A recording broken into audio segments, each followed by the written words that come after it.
आइए देखते हैं विज्ञान अभ्यास कार्य पुस्तिका सत्र 2024-25 इकाई 2 पदार्थ एवं पदार्थों के समूह के प्रश्न नंबर 1 है। निम्नलिखित प्रश्नों के सही विकल्प छांटिए। निम्नलिखित में से सेफ्टी पिन बच्चों जिसको हम लोग कांटा कहते हैं, बनाने के लिए किस पदार्थ का उपयोग करेंगे? लकड़ी एवं कांच, प्लास्टिक एवं कांच, प्लास्टिक एवं चमड़ा।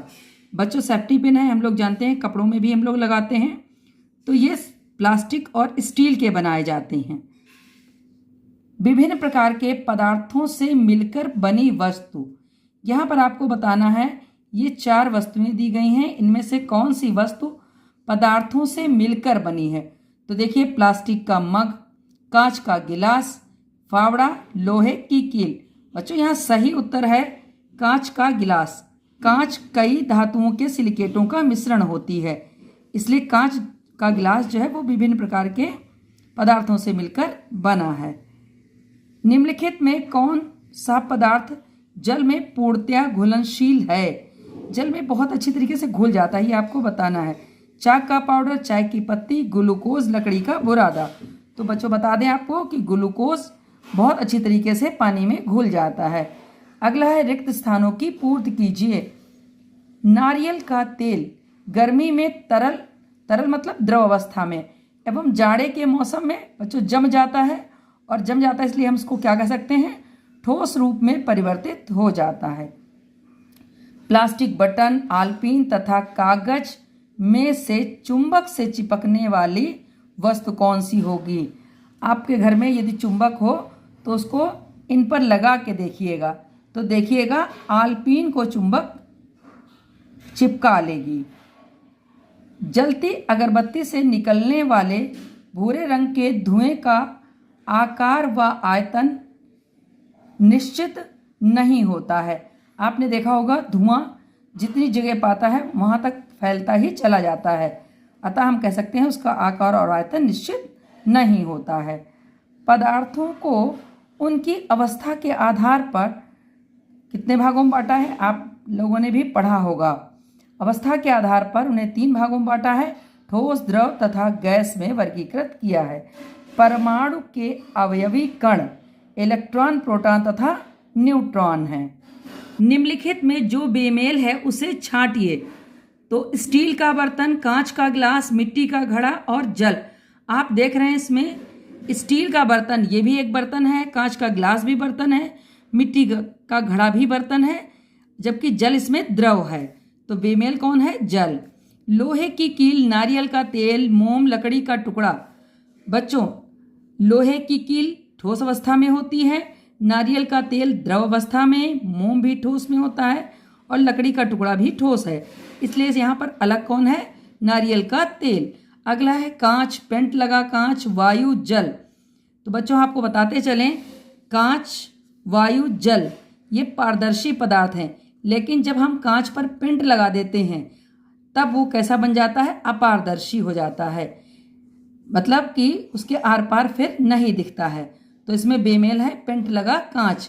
अगला है नमक, शक्कर, लकड़ी का बुरादा, जल। इसमें देखिए नमक, शक्कर, लकड़ी का बुरादा ये क्या है? ये ठोस हैं, और जल क्या है? द्रव है। फिर प्रोटॉन, यौगिक, इलेक्ट्रॉन, न्यूट्रॉन। बच्चों यहाँ पर प्रोटॉन, इलेक्ट्रॉन, न्यूट्रॉन ये किसी भी तत्व में पाए जाने वाले सूक्ष्म कण हैं, बल्कि यौगिक इसमें अलग है, तो यौगिक बेमेल है। प्रश्न नंबर 4 है। निम्नलिखित प्रश्नों के उत्तर एक शब्द में दीजिए। आपको पूरा उत्तर देने के लिए केवल एक शब्द लिखना है। हमारे शरीर में पदार्थ की कौन सी अवस्था सबसे अधिक मात्रा में पाई जाती है? कार की विंड स्क्रीन को बनाने के लिए किस प्रकार के पदार्थ का उपयोग किया जाता है? तो बच्चों कार की विंड स्क्रीन को बनाने के लिए पारदर्शी पदार्थ का उपयोग किया जाता है, ताकि उसके आर पार देखा जा सके। अब उसके बाद आता है अगरबत्ती की सुगंध किसके कारण पूरे कमरे में फैल जाती है? तो अगरबत्ती की सुगंध गैसीय अवस्था के कारण पूरे कमरे में फैल जाती है। आपके घर में कौन सी ऐसी वस्तु है जो तीनों भौतिक अवस्थाओं में देखी जा सकती है? तो बहुत सभी जगह मिलने वाला पदार्थ जल है। ये तीनों अवस्थाओं में देखा जा सकता है। वर्ग के ऊपर से नीचे, बाएं से दाएं तथा तिरछे दिए गए सार्थक अक्षरों की सहायता से आप शब्द बनाकर रिक्त स्थान की पूर्ति कीजिए। अब यहाँ पर एक वर्ग दिया हुआ है, इसमें कुछ अक्षर दिए हुए हैं जिनको इन पूछे गए प्रश्नों में आपको भरना है। तो प्लास, रिंच, हथौड़ी इत्यादि ये सब क्या हैं? ये सब बच्चों औजार हैं। ये देखिए लिखा हुआ है औजार।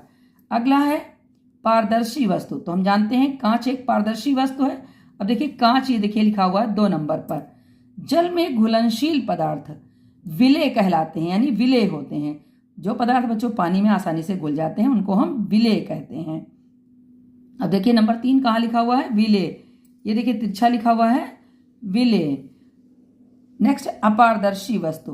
तो चमड़ा एक अपारदर्शी वस्तु है, चमड़ा। ये देखिए 4 नंबर चमड़ा लिखा हुआ है। फिर जल से हल्की। जल से हल्की मतलब पानी में जो चीज़ें, कुछ चीज़ें डाल दीजिए और फिर देखिए वो कौन सी चीज़ें हैं जो तैर रही हैं।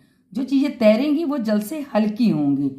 तो यहाँ पर मोम, मोम जल से हल्का होता है और ये देखिए इसको मिला दीजिए तो मोम हो जाएगा। इसे आसानी से आप मिला भी सकते हैं। फिर पारदर्शी एवं विलायक है, पूछा गया है। तो जल पारदर्शी एवं विलायक है। इसको भी आप ये देखिए तिरछा मिला दीजिए तो जल हो जाएगा। नेक्स्ट है कील, चुंबक द्वारा आकर्षित होती है। यानी अगर चुंबक कील रखी हुई है, उसके पास में चुंबक ले आइए तो कील चुंबक की ओर आकर चिपक जाएगी। और देखिए कील यहाँ पर आप ये लिखा हुआ है खाने में, तो यहाँ पर क्या भर देंगे? कील भर देंगे। 7 नंबर पर हम कील भर देंगे इस वर्ग में जो अक्षर लिखे हुए हैं इनके अनुसार। प्रश्न नंबर 6 है, चित्र को देखकर बॉक्स में चुंबकी तथा अचुंबकी पदार्थ लिखिए।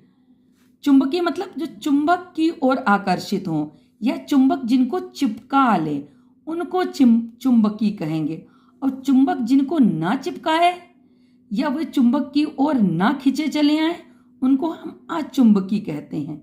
तो देखिए ये क्या बनी हुई है? रबड़ की बॉल है, इसमें स्माइली का चित्र बना हुआ है। ये कैसी है? अचुंबकी है।